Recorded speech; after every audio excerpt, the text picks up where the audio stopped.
The top stories tonight in Y News.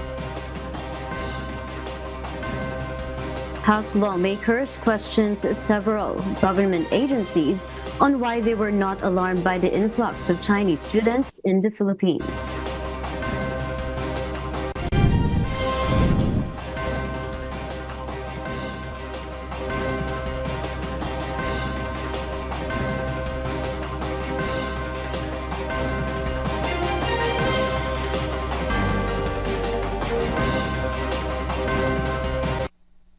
Controversial Mayor Alice Guo of Banbantarlac faces the Senate panel once again, where she maintains her Filipino blood amidst questions over her identity.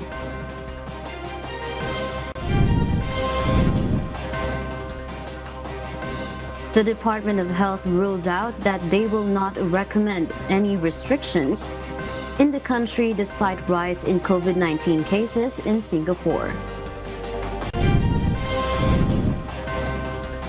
And we will find out why passengers who suffered injuries from severe turbulence on Singapore Airlines flight last Tuesday may receive a different compensations amount despite similar injuries.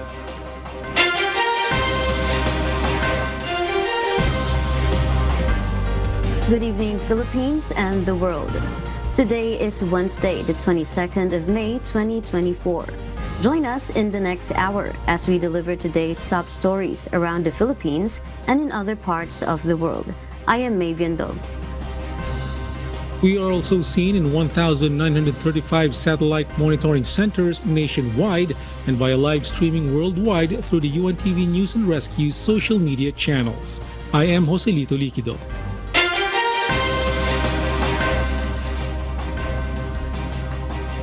First in the news.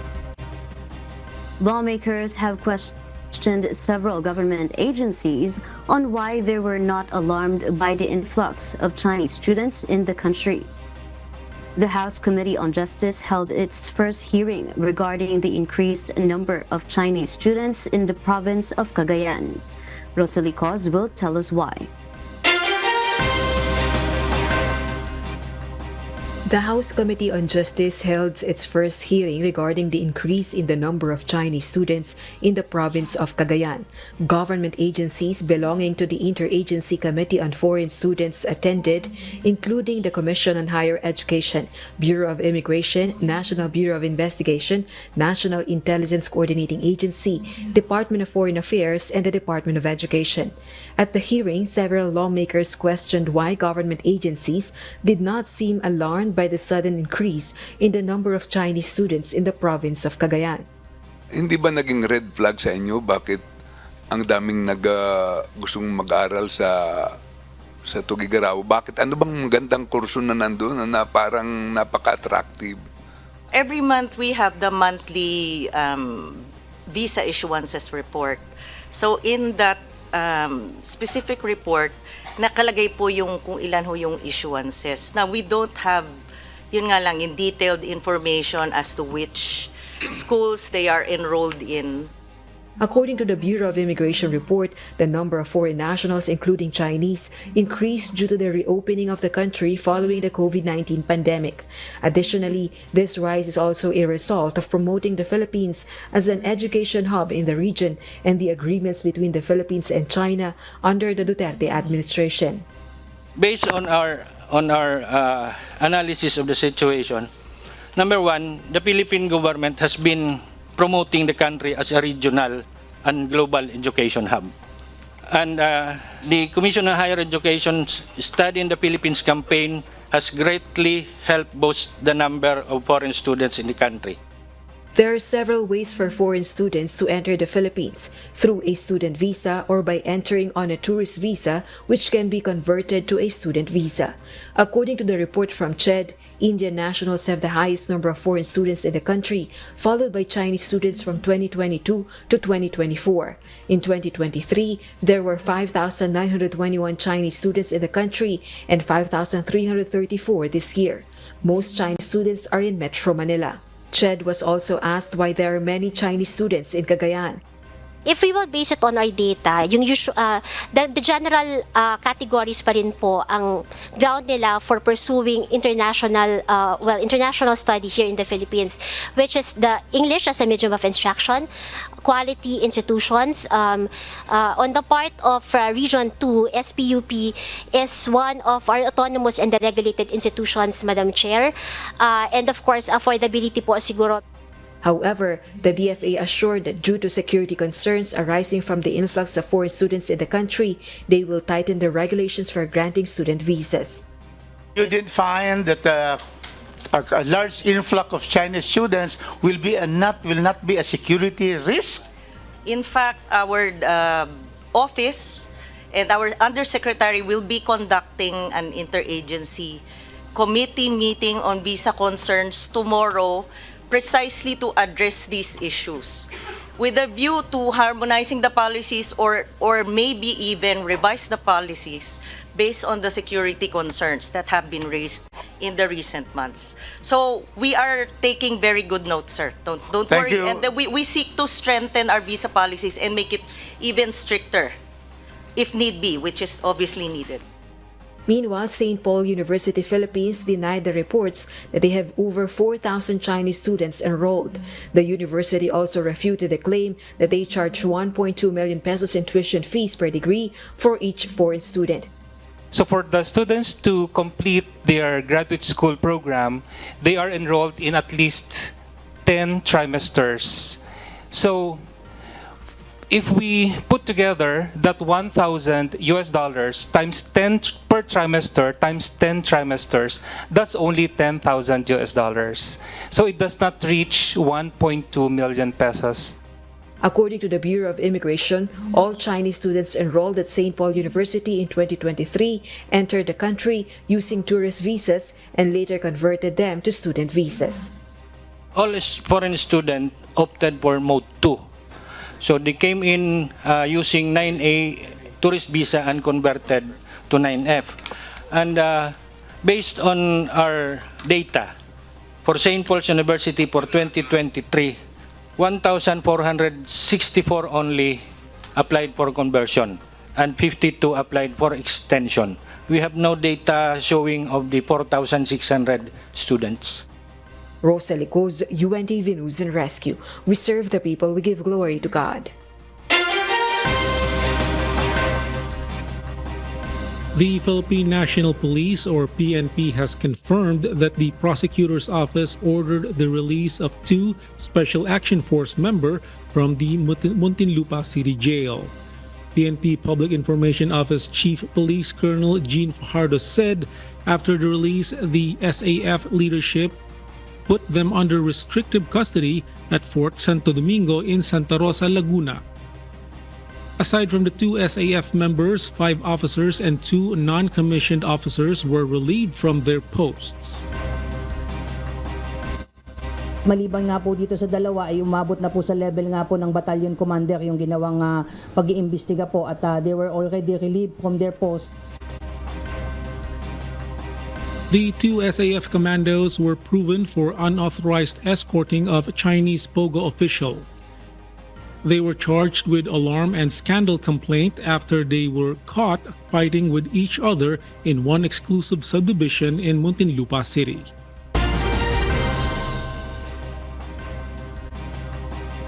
The Land Transportation Office, or LTO, has announced their plan to conduct a barangay level of distribution of license plates to tricycle operators and Drivers Association to address decade-long backlogs. JP Nunez will tell us why. In compliance to the mandate of President Ferdinand Marcos Jr. to bring services closer to the people, the Land Transportation Office, or LTO, will conduct a nationwide distribution of license plates to barangay level. The agency will target the tricycle operators and drivers associations, or TODA, as they are operating their motorcycles for livelihood. This step is in line with the goal of the LTO to fast-track solutions in addressing the backlog for license plates since 2014. Yung motosiklo kasi, laki ng backlog dati, no? Nung pumasok ang administration, Marcos administration, halos 12 million ang backlog. Nagpapatong-patong from 2014 onwards. So ngayon, catch-up mode tayo. Earlier today, May 22, for the first time in the history of the agency, it directly turned over license plates to its owners. A total of 150 tricycle drivers and operators in Quezon City received their license plates as part of the ceremonial distribution. But the LTO will be distributing almost 3,000 license plates to tricycles in Quezon City. Some tricycle drivers registered their vehicles on 2014, while others are 6 years ago, but only this time they were given legitimate plates. Oo, kasi pagka napadangan ng may operation, wala kang plaka, siyempre ang dating mo yun, kolorum ka. Sisitayin ka ngayon, kahit may lisensya ka, kahit na ano yung mo, basta wala kang plaka. 6 years bago kami nagkaroon ng ganitong plaka. Siguro ito wala na itong kahuli-huli. Kasi dati yung temporary na plaka natin medyo may sita. LTO will also conduct distribution of license plates to tricycle drivers and operators to Guimaras and Bataan. The agency vows to address the 11 million backlogs to license plates of motorcycles until June 2025. Ang utos ng Presidente by June 2025, kailangan matapos na to, yung backlog sa motorsiklo specifically. No? Yung supply ho natin ng plaka, dire-diretso lang. For 2025, yung ating supply forecast, suportado naman ho tayo ng ating gobyerno, ng ating kongreso. JP Nunez, UNTV, News and Rescue. We serve the people, we give glory to God. And for news abroad. Passengers who suffered injuries from severe turbulence on a Singapore Airlines flight on Tuesday may receive different compensation amounts due to an international treaty. The flight, which was traveling from London to Singapore, made an emergency landing in Bangkok, resulted in one fatality. Mavian Dog details why. Passengers injured by severe turbulence on a Singapore Airlines flight on Tuesday, May 21, may receive varying compensations due to an international treaty. The flight from London to Singapore made an emergency landing in Bangkok, resulting in one death and injuries of up to 30 passengers, with 71 treated at Samitave Hospital. Under the Montreal Convention, Singapore Airlines is liable for accidents, including turbulence on international flights, regardless of negligence. Passengers can claim up to approximately $175,000 without the airline contesting. For larger claims, the airline can argue it took necessary precautions to avoid the turbulence or that the passenger contributed to their injury, such as by not wearing a seatbelt. Compensation amounts vary by country, influenced by how each legal system values injury claims. For instance, United States juries may award over $1 million for emotional trauma from severe turbulence, while other countries may award much less. Meanwhile, SGA CEO Goh has apologized to the victims and promised that Singapore Airlines will continue to provide all possible support to the passengers. Singapore Airlines will continue to extend all possible support to them. We are fully cooperating with the relevant authorities on the investigations. We will provide updates through our social media channels as more information becomes available. Family members and loved ones of those on board SQ321 can call our hotlines for further assistance. Once again, our deepest apologies to everyone affected by this incident. The airline is fully cooperating with the relevant authorities in the investigation and will provide updates on their social media channels. Family members of the victims can call the airline's hotline for further assistance. The Montreal Convention also dictates where claims can be filed based on the destination, ticket purchase location, and passenger residence. This can lead to significant differences in compensation for similar injuries. For example, British passengers on a round-trip ticket from London might claim in United Kingdom courts, while others with connecting flights to countries like Indonesia would file there. Mavian Dog, UNTV News and Rescue. We serve the people. We give glory to God.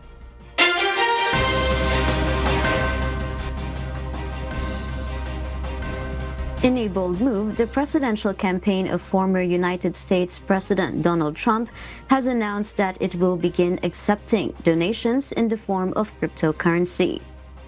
The decision aims to build a crypto army and particularly appeal to young male voters interested in digital assets as the 2024 election day approaches. The campaign has launched a new fundraising page, allowing any federally permissible donors to contribute using various cryptocurrencies through the Coinbase exchange. This includes popular digital assets such as Bitcoin, Ether, and US dollar coin, as well as internet favorites such as Shiba Inu coin and Dogecoin. While it remains unclear whether the campaign will hold or immediately liquidate the crypto contributions, the anonymous nature of these assets raises questions about compliance with election laws. However, Trump's campaign assures that it will follow U.S. election regulations. Meanwhile, other candidates, including Robert F. Kennedy Jr., also accept Bitcoin donations. The National Task Force for the West Philippine Sea is now investigating reports from fisherfolk in Masinloc, Zambales about the alleged installation of a pipe in the middle of Scarborough Shoal, or commonly known as Bajo de Masinloc. According to the Philippine Navy, they may deploy a ship to the area, use aircraft and satellite technology, or seek assistance from neighboring countries to verify the reported pipe. Jed Narisina details why. There are many ways to confirm the reports from fisherfolk in Masinloc, Zambales about the alleged installation of a pipe in Scarborough Shoal, or commonly known as Bajo de Masinloc by Chinese. According to the Philippine Navy, they may deploy a ship to the shoal, use satellite tracking, or seek assistance from the allied countries to verify the alleged incident. You could send out a ship, you could use aircraft, you could use satellite tracking. Maraming paraan. You could leverage our partners and allies. As for now, they do not have the complete details yet about the alleged pipe installation. They will wait for the investigation by the National Task Force for the West Philippine Sea regarding this report. Philippine Navy said they have not monitored any reclamation in Bajo de Masinloc. There were reports of having some pipes spotted underwater, but we are still confirming this, and rest assured the National Task Force of West Philippine Sea will come out with a pronouncement once confirmed. Philippine Coast Guard has not confirmed anything about this yet, but they are already investigating the said report. Well, first of all, our Coast Guard operatives hasn't really confirmed yet the presence of such pipe. But definitely we're looking into it. We're asking those people who had the experience, personal experience of seeing it, and to locate that particular pipe. In a report by Mike Figueras, the leader of the advance team of the civilian caravan last week, which managed to bypass the blockade of Chinese vessels 20 nautical miles from the shoal, fisherfolk reported to them that for a month now, they have been prohibited by China from approaching the reef itself. The fishermen also saw a large pipe that Chinese had installed. Yung huling nakausap ko po bago matapos yung namin doon, umalis kami, ang sinasabi nila sa akin, kinokol ko po yung mga taga-gobyerno natin. 1 month bago mangyari ito, dati nakakadikit pa sila ng around mga 100 meters, 50 meters sa Bajo de Masinloc. Ngayon daw po, tinaboy na sila, hindi na sila pinapayagan doon kasi nagkaroon na ng activity sa loob. So may nakabantay na doon, meron lang itinatay yung tubo sa gitna ng Bajo de Masinloc. Meanwhile, the Philippine Navy assured that they will defend Filipino fisherfolk and will not allow arrests contrary to China's threat to arrest and detain those entering their claimed territory next month. Not only the Philippine Navy, but the entire government, the entire nation will not allow this based on the pronouncement of our Commander-in-Chief that this is totally unacceptable. It is not only a pronouncement given to us, it's also given to Japan and South Korea with the dynamics with China. But rest assured that the Philippine Navy supports the call of the Commander-in-Chief This is unacceptable. It is not in accordance with international law. It has no basis. It has already been nullified by the arbitral tribunal. The Atin Ito coalition cannot be deterred by China's threat, and they will continue to conduct civilian missions in the West Philippine Sea. Hindi tayo magpapatinag kasi sa harap ng Chinese bullying, mas importante. It's our moral obligation to speak up. Hindi option ang manahimik, lalo na kung alam natin na tayo yung nasa tama, at lalo na kung inaagrabyado yung mga kapwa nating Pilipino, lalo na yung mga mangingisda na tinataboy sa sarili nating karagatan. David said it's time for the ordinary citizens of neighboring countries of the Philippines, also claimants in the West Philippine Sea and those who experience being bullied by China, to come out because what is needed now is international pressure on China to stop their bullying in the area. Even the fisher folks in Zambales are undeterred by China's threats and they continue to fish in the WPS. Ano man pong banta ng panganib sa amin pong kasubigan na pinagkukunan ng aming hanap buhay ay susuungin pa rin po namin at alam namin na ito ay legal naman yung aming paghahanap buhay. Hindi naman po kami gumagawa ng anumang bagay na illegal sa amin pong ginagawang pinagkakakitaan. Jed Neresina, UNTV News and Rescue. We serve the people. We give glory to God.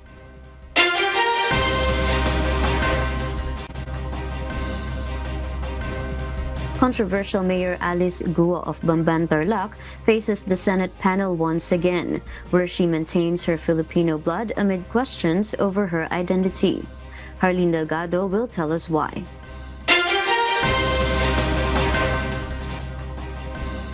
As the Senate resumes its inquiry into the crimes related to the Philippine offshore gaming operators or POGOs, Senators grill Bamban-Tarlac Mayor Alice Guo as they point out conflicting claims over her origins. This as she claims that her mother was a housekeeper whom she never met. However, Senators pointed out that based on her birth certificate, the mayor's parents, Amelia Leal and Angelito Guo, were married. Don't use that word kasambahay kasi pinagluloko mo lang kami. Paano maging kasambahay yung nanay mo kung sila ay kasal ni papa mo? Maliban na lang kung si papa mo ay nagsisinungaling dito sa birth certificate. And what is the reason why would he lie? Yung birth certificate ko po, binigay po sa akin ng tatay ko nung hiningi ko po sa kanya. Ang nabasa ko po doon sa birth certificate ko po, nakalagay po doon, yung biological mother ko po ay housekeeper. At pasensya ka na, Sen Rafi. Ayaw ko po sisihin yung tatay ko. Mahal ko po ang tatay ko. Wala po tayo, madam, wag niyo pong nilalayo yung topic. Wala pong kaming sinisisi rito. Ang sa amin lamang is trying to find the truth. Guo also clarifies that she has siblings named Sheila and Seaman Guo. In the first hearing, the Bamban mayor denied that she knows the two individuals. But based on their birth certificates, their parents' marriage has different dates. Why would you lie about something like this? Bakit po kailangan magsinungaling sa bagay na napakadali namang pong i-check? Nakaraan po na Senate hearing. Kaya po, lahat na lang po naging sagot ko po is I don't know, hindi ko po alam. Dahil ayaw ko po madamay pa po ang ibang tao. According to Senate Committee on Women, Children, Family Relations and Gender Equality Chairperson Senator Risa Hontiveros, the mayor's birth certificate was registered not in 2003 but in 2005 when Guo was 19 years of age. Guo's parents also did not have marriage and birth records. Senators also questioned the nationality of Guo's father. Why would you say he's a Chinese national with a Chinese passport, pero ang nakalagay sa birth certificate mo ay Pilipino siya? So, naiintindihan mo ba kung bakit ang gulo-gulo po ng kwentong buhay nyo tungkol sa pamilya nyo? So, bakit? Your Honor, ayaw ko po magsinungaling. Ang tatay ko po ay Chinese at hindi po ako yung nag-prepare po ng birth certificate ko po.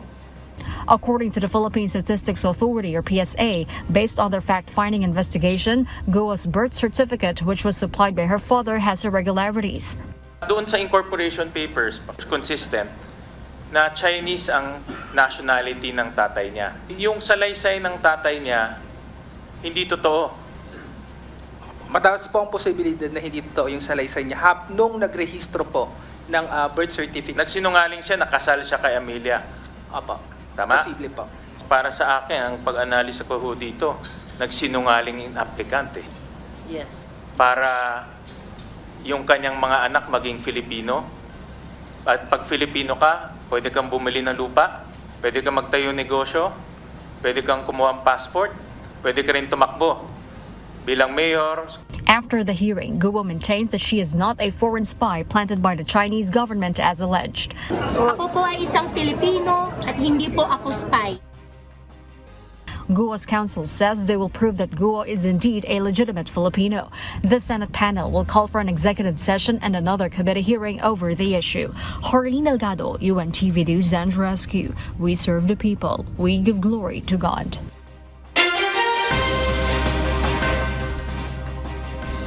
The Department of Health has no reason to be alarmed about the increase in COVID-19 cases in Singapore. According to Health Secretary Teodoro Herbosa, he will not recommend any restrictions like those during the COVID-19 pandemic. Nel Maribuhok reports.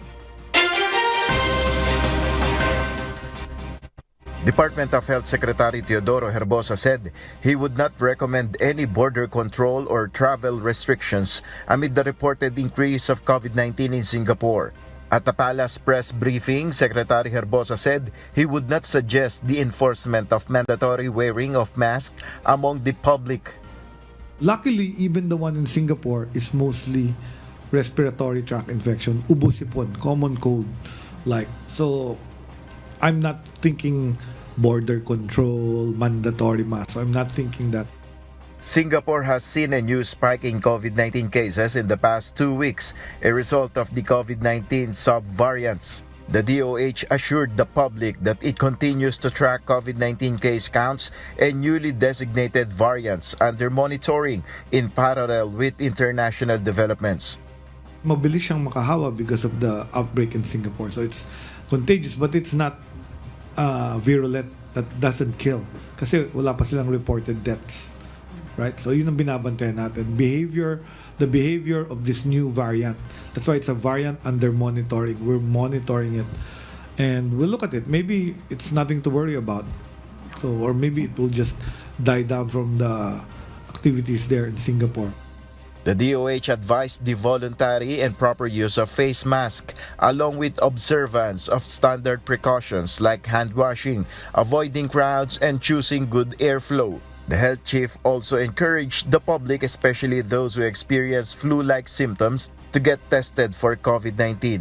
Only when they have access and if their respiratory distress lasts longer than 5 days. Nel Maribuhok, UNTV News and Rescue. We serve the people, we give glory to God.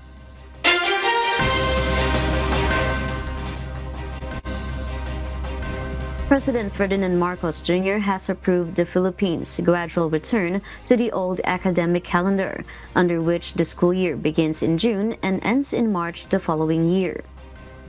Additionally, PBBM has firmly opposed the idea of requiring students to attend school on Saturdays to meet the 180-day school year requirement, expressing concerns that such a move would compromise students' well-being and place additional demands on resources. Jed Neresina details why.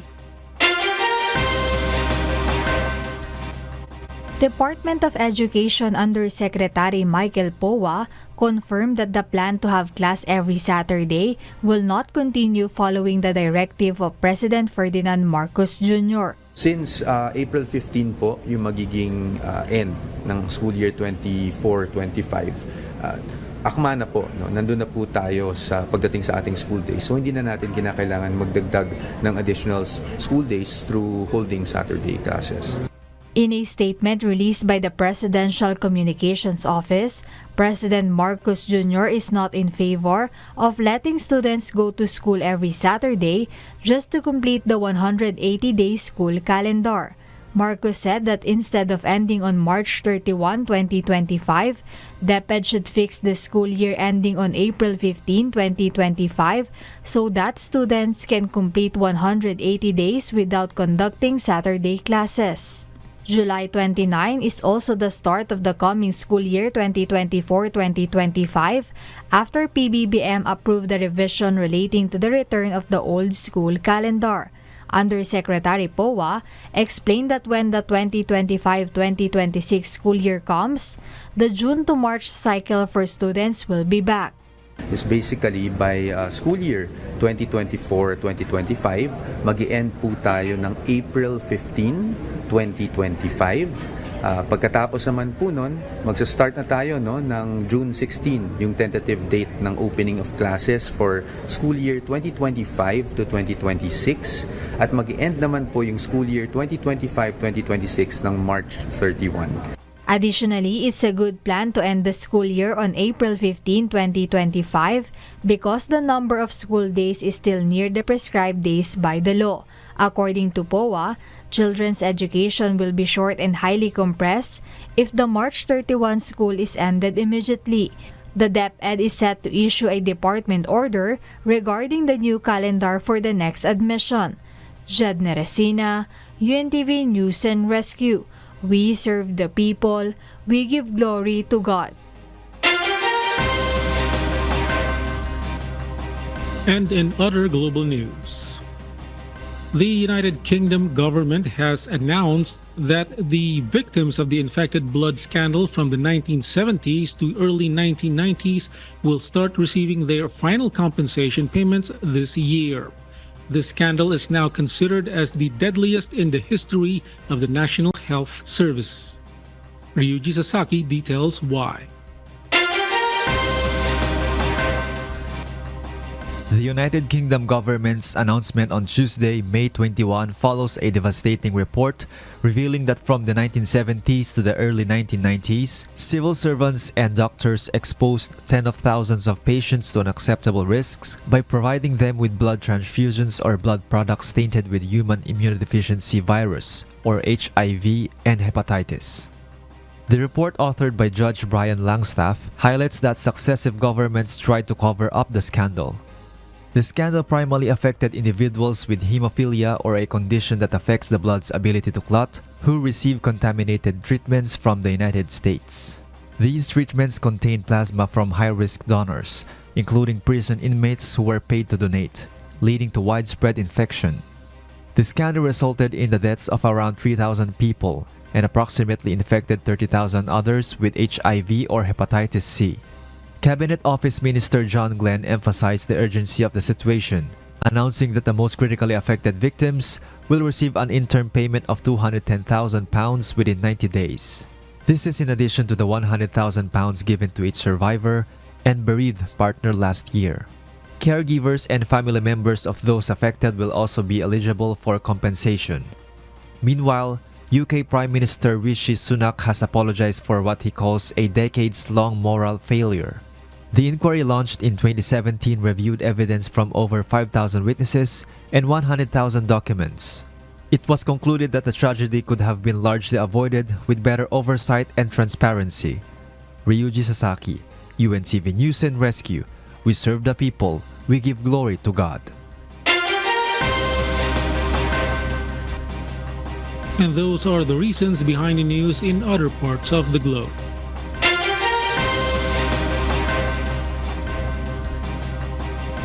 Some lawmakers and labor groups believe a wage hike bill may be expedited to pass into law.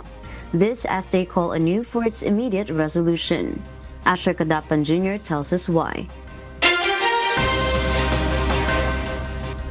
5 hearings in 2023 and 3 more this year is enough to allow the progress for the resolution of the wage hike bill that was submitted to the House of Representatives. Some lawmakers included in the Makabayan bloc as well as labor groups believe this as it calls for the proposed legislated wage hike to pass into law. Walang rason kung bakit ganun kabagal. Kung napakabilis nga nung pagpasa ng Maharlika Funds at saka yung pagtulak ng Chacha, ano pa kaya yung sahod kung saan milyon-milyong manggagawang Pilipino ay nangangailangan nito. The lawmakers further explained that the wage hike bill can still be finalized amid their recess. Kahit na siguro naka-recess tayo sa mga susunod na mga araw, ay dapat na i-finalize na ang panawagan nga ng mga manggagawa dito ay tama na, no, yung mga debatehan. Nakita na natin yung rationale, significance ng salary increase. Now na. The Makabayan bloc also emphasized the need for wage hike legislation as more laborers are anticipated from the new graduates this year. Ayaw po natin na magpatuloy ang ganitong sitwasyon sa ating bansa na ganito ang labor situation na ipapamana natin sa mga kabataan. Kaya naman dapat hindi na po patagalin na aprubahan sa Antas Komite at mabilis din na may akat ito sa plenaryo para maaprubahan na rin ng Kamara ang kanyang bersyon ng wage increase para sa ating mga manggagawa. Senate, on their part, has already approved an increase of 100 pesos in the minimum wage. Asher Kadapan Jr., UNTV News and Rescue. We serve the people, we give glory to God.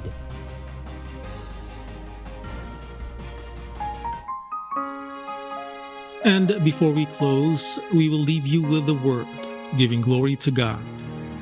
From the book of Proverbs, chapter 10, verse 23, it says, "It is a sport to a fool to do mischief, but a man of understanding hath wisdom."